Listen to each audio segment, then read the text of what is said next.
하나님의 말씀은 신약성경 로마서 5장 12절부터 21절 말씀인데 12절부터 14절 말씀까지만 저와 여러분이 한 목소리로 하나님 말씀 봉독하도록 하겠습니다. 로마서 5장 12절부터 14절 말씀 함께 읽습니다. 시작. 이러므로 한 사람으로 말미암아 죄가 세상에 들어오고 죄로 말미암아 사망이 왔나니 이와 같이 모든 사람이 죄를 지었으므로 사망이 모든 사람에게 이르렀느니라. 죄가 율법이 있기 전에도 세상에 있었으나 율법이 없을 때에는 죄를 죄로 여기지 아니하느니라. 그러나 아담으로부터 모세까지 아담의 범죄와 같은 죄를 짓지 아니한 자들 위에도 사망이 왕노릇하였나니 아담은 오실 자의 표상이라. 아멘.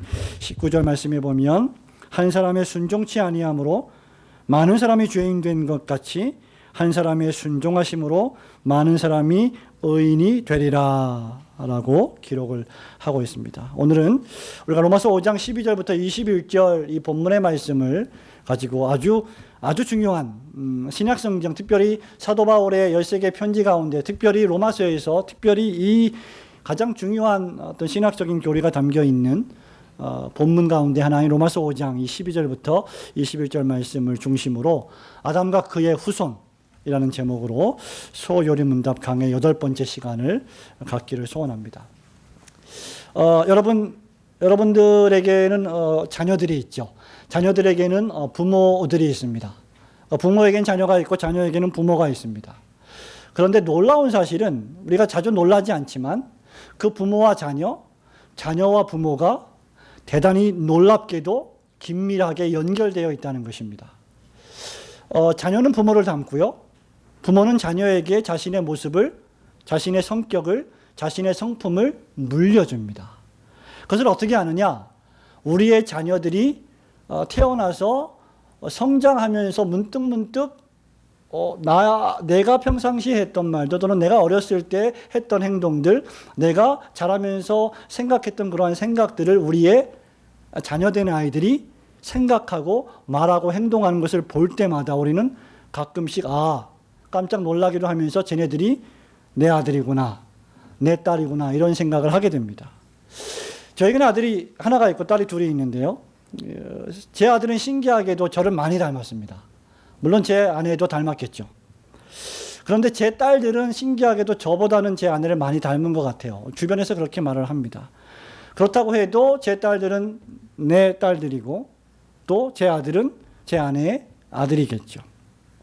신기하게도 말투나 생각하는 거나 행동하는 것이 일정 부분 비슷합니다. 그러니까 우경민이가 생각하고 말하고 행동하는 것은 아버지의 모습을 따라하고 아버지의 모습이 드러나는 것일 수 있는 겁니다. 충분히 그런 겁니다. 특히 성격이라고 하는 것은 거의 흡사하다고 할 수 있습니다. 약간 차이가 있고 우리가 의학적으로 볼 때 돌연변이다라고 생각할 정도로 좀 다른 종류의 그런 아이들이 나오기도 하지만 거의 대부분 부모들의 성격을 본받습니다. 그래서 우리가 부부싸움을 하다 보면 가끔 이러죠. 괜히 쓸데없이 아이들을 걸고 넘어집니다. 쟤는 누굴 닮아갖고 쟤는 당신을 닮아서 말이야. 아이고, 남편 탓을 하고 아내 탓을 합니다. 그래서 우리는 종종 쟤는 누굴 닮아서 저 모양이냐고 하지만 사실 쟤는 나를 닮은 거죠. 그래서 어떻게 보면 자식에 대해서 뭔가 탓을 하는 것은 자기 탓을 하는 것과 다름이 없습니다. 우리가 우리 부모에게서 태어날 때 우리는 동물로 태어나지 않습니다. 짐승으로 태어나지 않습니다. 우리가 우리 부모님으로부터 태어날 때 우리는 사람으로 태어나지요. 우리 부모님도 사람이고 우리 부모님을 낳으신 할아버지 할머니도 사람입니다. 그리고 거슬러 올라가면 최초의 인류 아담과 하와도 역시 하나님이 창조하신 사람이었습니다. 그렇기 때문에 사람에게서 사람이 태어납니다. 그것은 사람이 지금 여기 앉아 계시는 여러분과 제가 설교하고 있는 제가 사람의 후손으로 태어나기 때문이죠. 사람은 사람의 후손으로 태어납니다. 그리고 성경이 말씀하기를 그 모든 사람은 사람에게서 태어나는 모든 사람, 아담과 하와에게서 첫 조상에게서 태어나는 모든 사람들은 전부 다 한 명도 예외가 없이 죄인으로 태어난다는 것이 바로 성경의 선언입니다. 그 웅변적인 선언 가운데 하나가 로마서에 있죠. 의인은 없나니 하나도 없다. 유대인은 나으뇨? 결코 그렇지 않다. 하나님을 아버지로 모시고 율법을 가졌고 말씀을 가졌고 제사의식을 집례하고 수많은 하나님의 백성이라고 하면 표식, 할례를 가졌고 이런 특수한 백성이라 할지라도 그 모든 유대인들도 역시 이방인들이 짓는 똑같은 죄를 짓기 때문에 유대인들도 죄인들이다라고 선언하는 것이 로마서 1장, 2장, 3장의 결론입니다. 이것이 바로 아담과 그의 후손 사이에 발생하는 일입니다. 저와 여러분은 아담의 후손으로 태어난 사람들이죠. 아담과 그의 후손이란 제목으로 세 가지를 우리가 상고해 보기 원합니다. 첫 번째는 아담과 그의 후손은 한 혈통으로 연합되어 있다는 사실을 기억해야만 합니다. 12절 말씀을 같이 읽겠습니다. 로마서 5장 12절 시작. 이러므로 한 사람으로 말미암아 죄가 세상에 들어오고 죄로 말미암아 사망이 왔나니 이와 같이 모든 사람이 죄를 지었으므로 사망이 모든 사람에게 이르렀느니라. 아멘. 17절을 읽어볼까요? 17절 시작. 한 사람의 범죄를 인하여 사망이 그 한 사람으로 말미암아 왕노릇하였은즉 더욱 여기까지 한 사람이 나옵니다. 한 사람으로 말미암아 12절에 보면 사망이 왔나니 사망이 누구에게요? 누구에게요? 모든 사람에게. 범죄한 사람은 한 사람인데 범죄의 결과 죄가 왔고 죄의 결과 죽음이 왔는데 그 죽음이라고 하는 것은 한 사람 아담에게만 온 것이 아니라 누구에게? 모든 사람에게 왔다. 또 한 사람의 범죄를 인하여 사망이 그 한 사람으로 말미암아라고 하는 말씀들을 계속해서 강조하고 있습니다. 죄를 범한 사람은 아담 한 사람이었는데 그 죄의 결과 수많은 사람들, 아니 전 인류가 죽게 되었다는 것을 강조하고 있죠. 한 사람, 많은 사람, 한 사람, 인류. 여러분, 이런 말씀들은 아담과 그의 후손 사이에 일종의 통일성이 있음을 시사해 주는 말입니다. 최초의 인간 아담과 아담의 후손으로 태어난 인류는 사실상 하나이다라는 것이 성경의 선언이죠. 이것을 우리가 땅에 뿌려진 나무의 씨앗으로 한번 비유해 볼 수 있습니다. 땅에 씨앗이 뿌려졌어요. 그것이 사과나무든 배나무든 씨앗이 뿌려졌는데 그 씨앗이 자라서 뿌리를 내리고 줄기를 세우고 가지를 치고 열매를 맺고 시간이 지나서 꽃이 피고 잎이 피기 전까지는 아직 씨앗입니다. 그렇죠? 씨앗입니다. 땅에 뿌려진 씨앗은 아직 뿌리를 내리지도 않았고 줄기가 솟지도 않았고 가지를 내지도 않았습니다. 시간이 필요하죠. 그런데 그 모든 것들은 사실 어디 안에 있습니까? 씨앗 안에 있습니다. 열매를 맺지도 않았습니다. 아직 꽃을 피우지도 않았습니다. 가지를 뻗지도 않았습니다. 뿌리를 내려서 수분을 빨아들이고 영양분을 빨아들이지도 않았습니다. 그런데 모든 것이 그 안에 있는 것이죠. 저와 여러분은 어디에서 나왔습니까? 아담과 하와에게서 나온 것입니다. 이런 의미에서 모든 인류는 한 혈통이다.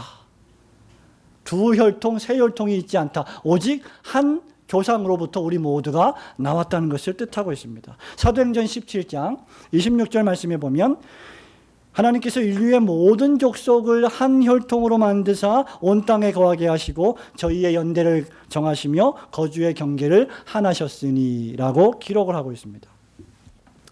저와 여러분은 아담과 하와라고 하는 하나의 육체, 하나의 영혼 속에서 태어난 한 혈통으로 이루어진 한 가족이라고 할 수 있는 것이죠. 이 범주를 벗어날 수 있는 인간은 단 한 명도 존재하지 않습니다. 물론 마지막에 가면 단 한 분이 존재하십니다. 그분이 바로 예수 그리스도이시죠. 그런데 이 한 혈통이 죄를 지었다라고 성경이 말합니다. 그래서 그 혈통으로 난 모든 사람들이 죄를 지은 채로 출생하고 계속 죄를 짓는 것입니다. 다윗이 범죄했을 때 한탄한 것이 무엇입니까? 모친이 나를 죄 중에 잉태하였습니다. 내가 죄 가운데 갓난아이로 출생했습니다. 라는 사실을 다윗은 깨달은 것입니다. 아직 구체적인 죄를 범하기도 전에 다윗이 어린아이로 응애응애하면서 태어나는 그 순간부터 다윗은 범죄한 죄인으로 태어났다는 것을 다윗이 스스로 고백하는 것이죠. 성경에 보면 나무의 비유가 많습니다.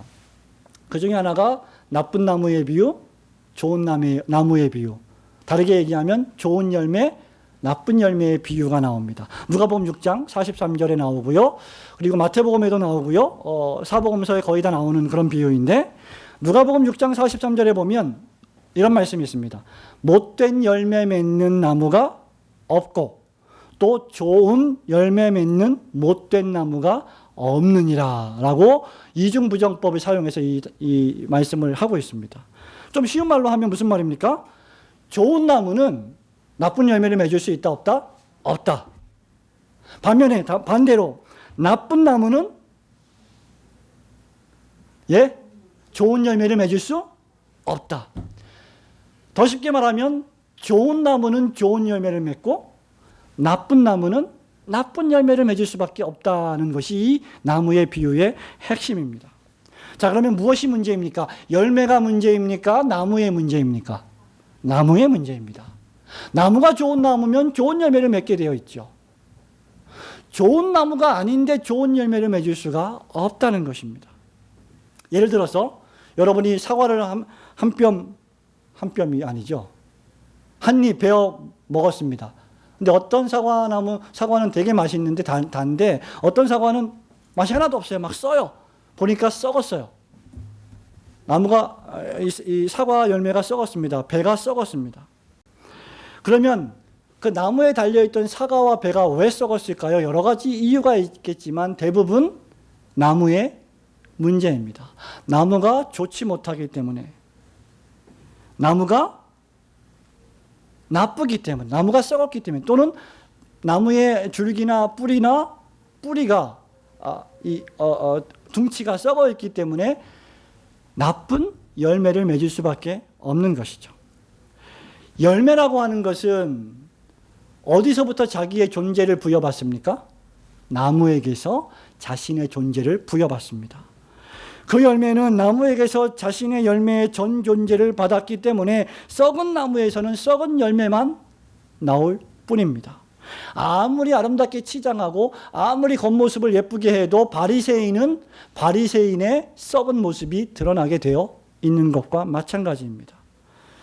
뿌리부터 줄기까지 잎사귀 열매까지 전 실존이 썩었기 때문에 나쁜 열매를 맺는 것이죠.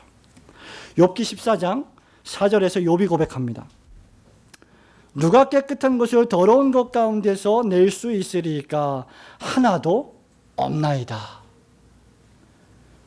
여러분, 이것이 바로 로마서 5장 12절의 의미입니다. 5장 12절 보세요. 한 사람으로 말미암아 나무입니다. 전 인류의 모태가 되는 뿌리입니다.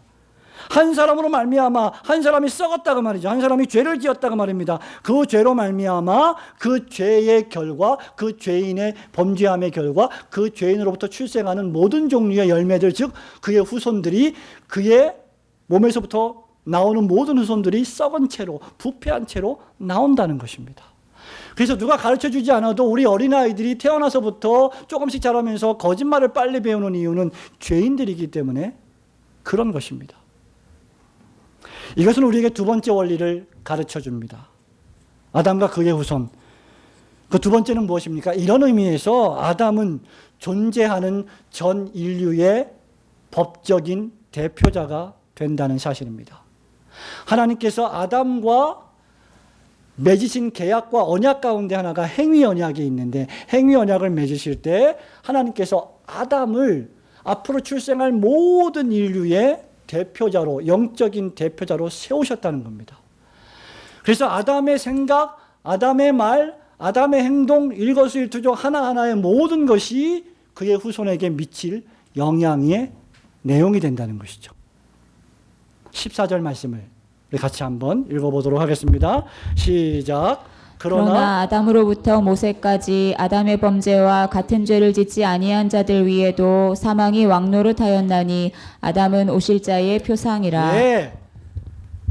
선악을 알게 하는 나무의 실과는 먹지 말라. 먹는 날에는 내가 정령 죽으리라고 하는 이 말씀은 아담과 하와에게 주신 말씀입니다. 근데 이 말씀을 어기고 범죄한 장본인은 누굽니까? 아담과 하와입니다. 그러면 정령 죽으리라 했으니 아담과 하와만 죽어야 하는데 14절 보니까 뭐라 그래요? 아담으로부터 모세까지 아담이 에덴 동산에서 범한 범죄와 똑같은 죄를 범하지 않았음에도 불구하고 어떻게 됐다? 다 죽었다. 무슨 말입니까? 다 아담의 범죄 안에 참여해서 그 죄에 동참한 범죄자가 되었다는 것을 우리에게 시사해 주는 말씀이죠. 12절에 보면 한 사람으로 말미암아 죄가 세상에 들어오고 죄로 말미암아 사망이 왔나니 이와 같이 그 이유를 밝히기를 사람이 죽는 이유를 밝히기를 뭐라 그랬습니까? 모든 사람이 죄를 지었으므로. 이것은 자범죄를 말하는 게 아니에요. 여기 사용된 시제는 에오리스트 텐스라고 해서 헬라어의 부정과거 시제입니다. 무슨 말입니까? 아주 먼 과거의 어느 순간에 단 한 번 지은 범죄를 말할 때 사용된 단어가 바로 이 단어입니다. 말하자면 한 사람 아담이 죄를 범했을 때 모든 인류가 그 안에 법적으로 영적으로 존재하고 있었다는 것을 시사해 주는 단어입니다. 종종 우리는 이렇게 말합니다. 목사님, 저는 에덴 동산에 없었어요. 죄 지은 사람은 아담입니다. 그러니까 저는 죄인이 아니고 하나님께서 저에게 아담이 범한 죄에 대한 죄책이나 형벌을 물으실 이유가 없으십니다 라고 말할 수 있습니다. 충분히 그렇게 말할 수 있죠. 그러나 그것은 성경을 대단히 잘못 이해하고 있는 사람들의 말입니다. 잘 보십시오. 14절 말씀에 보면 아담으로부터 모세까지 아담의 범죄와 같은 죄를 짓지 아니한 자들을 위해도 죽음이 왕노릇하였나니 그 이유를 밝혔습니다. 뭐라 그랬습니까? 아담은 오실 자의 표상이라. 기가 막힌 말씀이에요. 오실 자가 누구십니까? 예수 그리스도이십니다. 예수 그리스도께서 저와 여러분을 대신하여 십자가에 죽으셨습니다. 십자가에서 죽으신 분이 누굽니까? 신호선 목사입니까? 아닙니다. 예수 그리스도이십니다. 그럼에도 불구하고 우리의 죄가 용서되었습니다. 왜 그렇습니까? 그분이 대표자이시기 때문이죠. 그걸 믿으면서 어떻게 아담이 우리의 대표자라고 하는 것은 부인할 수가 있겠습니까? 여러분, 이 대표의 원리는 인간 삶의 모든 영역에 아주 잘 드러나 있습니다. 특히 신자의 신앙생활에 여실히 드러나 있어요. 제가 어렸을 때, 제가 초등학교 시절에 저의 기억은 제가 초등학교 3학년 전까지는 우리 집이 정말 기가 막히게 잘 살았던 부자였던 것으로 기억을 합니다. 특히 우리 어머니가 1970년대 중반 후반에 제 기억에 우리 어머니가 스스로 그렇게 말씀하셨으니까 1년에 집을 9채, 10채씩 짓고 파시던 그런 분이셨다 그러더라고요. 그래서 면목동, 중랑구, 그 서울의 근처, 그 중랑구 일대에 가면 우리 어머니의 이름을 모르는 분이 없어요. 그 지역에. 그러니까 제가 어느 집에 놀러 가면 그 집에 어머니들이 이렇게 이야기하고 있으면 쑥덕쑥덕 그래요. 저를 가리키면서 제가 조중숙 여사의 아들이래. 내 이름이 있는데 내 이름은 얘기 안 하고 내 이름을 얘기 안 하고 우리 어머니의 이름을 이야기합니다. 저와 여러분이 어디에 가거나 누구를 만나거나 저와 여러분의 이름을 이야기하지만 그것만으로 끝나지 않습니다.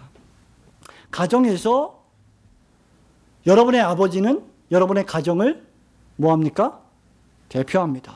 여러분의 아버지가 실수하면 누구의 실수가 됩니까? 가정의 실수가 되는 거죠. 여러분의 아버지가 성공하면 누구의 성공입니까? 우리 가정의 성공이 되는 거예요. 회사에서는 대표이사가 뭘 대표해요? 그 회사, 그 이사들을 대표합니다. 교회에서 목사 장로는 뭘 대표합니까? 교회와 교인을 대표합니다. 그렇죠? 노회총회에서 총대원들은 누구를 대표합니까? 그 노회와 총회의 조직을 대표하는 사람들입니다. 대통령이나 국회는 누구를 대표합니까? 네? 국민을 대표합니다.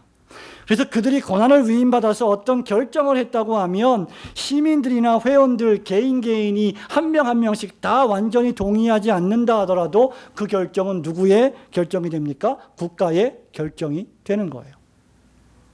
물론 회의가 있죠. 투표가 있죠. 투표로 결정을 하게 되죠.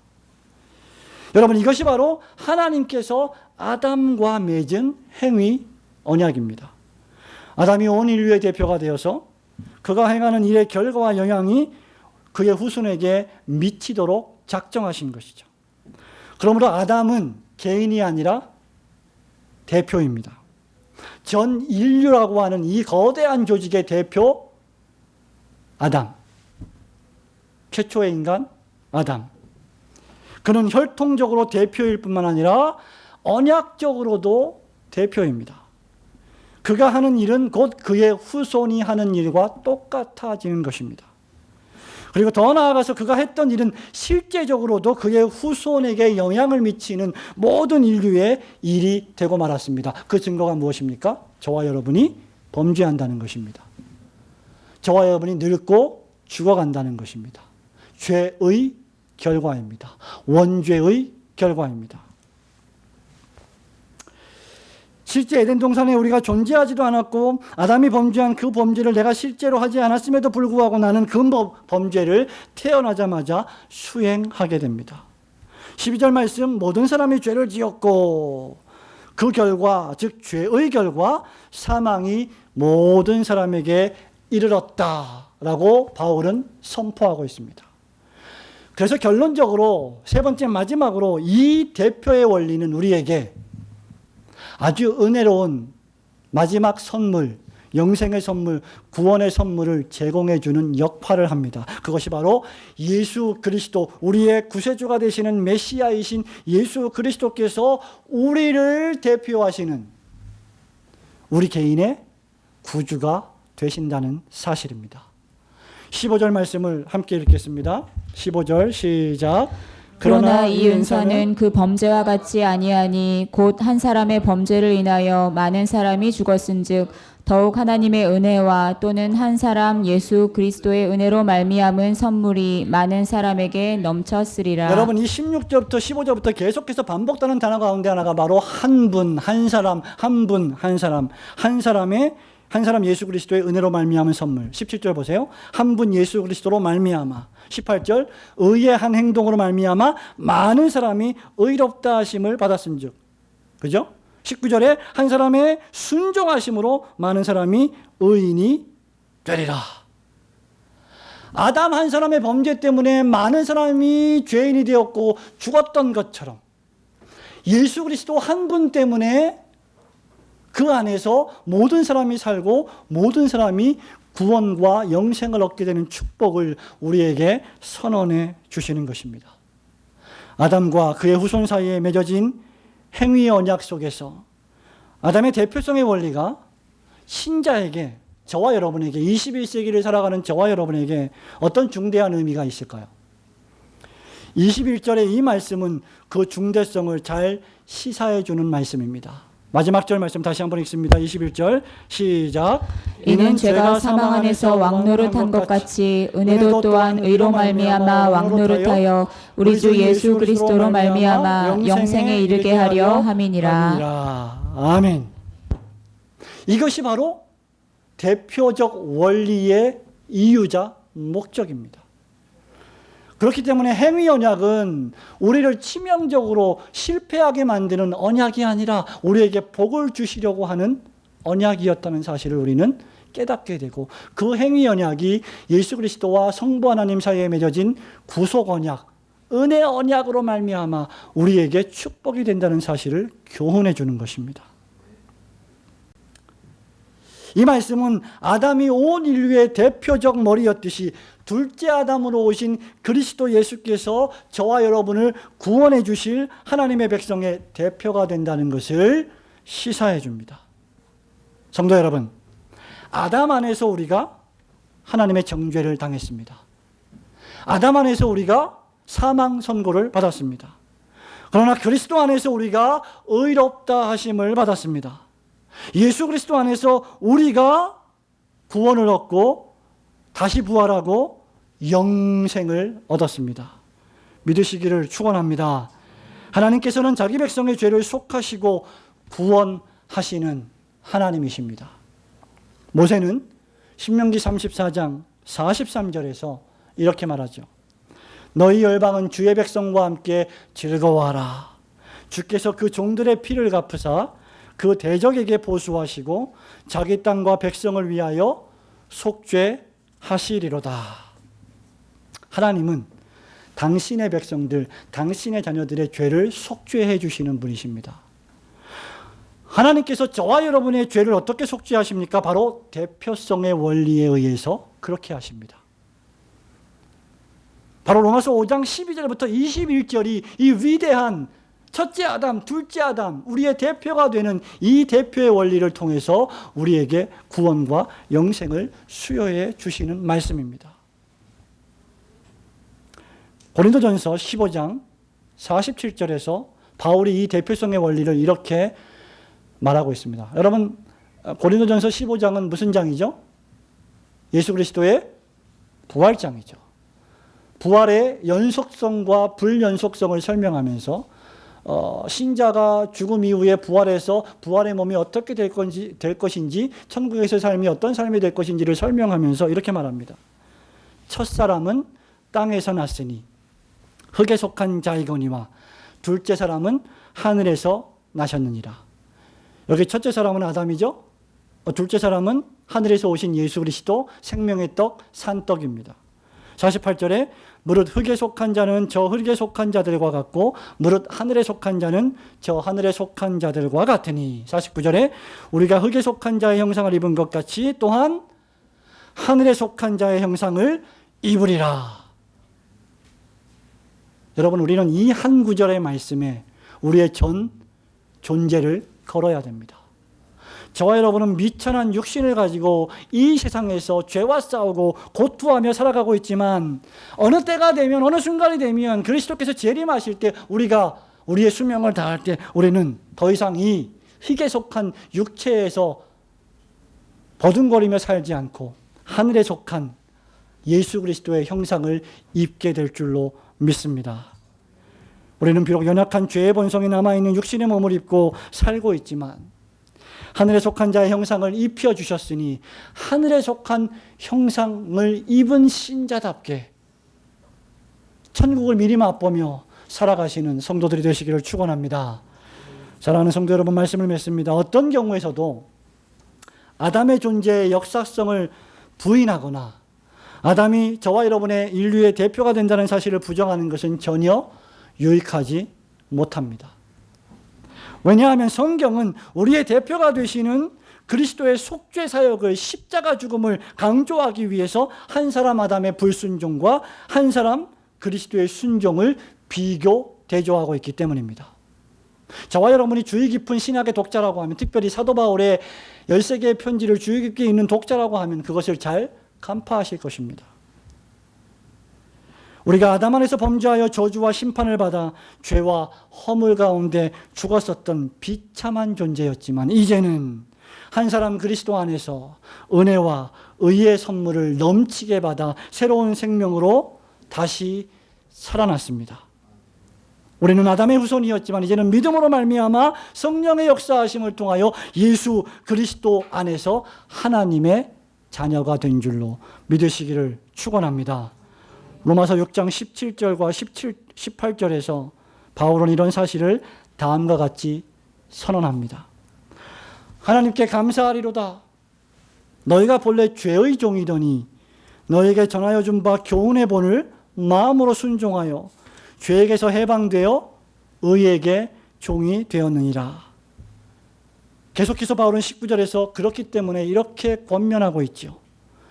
19절 말씀, 너희 육신이 연약함으로 내가 사람의 예대로 말하노니 전에 너희가 너희 지체를 부정과 불법에 들여 불법에 이른 것 같이 이제는 너희 지체를 의에게 종으로 들여 거룩함에 이르라. 한때 아담의 후손으로 범죄한 죄인으로 태어나 육신의 정욕대로 살았던 우리의 삶을, 우리의 인생을 구원해 주신 하나님이십니다. 그렇다고 하면 이제 우리는 더 이상 아담의 후손으로 살아서는 안 됩니다. 이제 우리는 그리스도 예수 안에서 믿음으로 하나님의 자녀가 되었으니 하나님의 자녀다운 삶을 살아야 할 줄로 믿습니다. 어떤 삶입니까? 바울은 에베소서 5장 8절 9절에서 그 하나님의 자녀가 된 삶을 이렇게 에베소 교회 교인들에게 말합니다. 너희가 전에는 어두움이더니 이제는 주 안에서 빛이라. 빛의 자녀들처럼 행하라. 빛의 열매는 모든 착함과 의로움과 진실함이다. 사랑하는 성도 여러분, 저와 여러분은 빛의 자녀가 되신 줄 믿으시기를 축원합니다.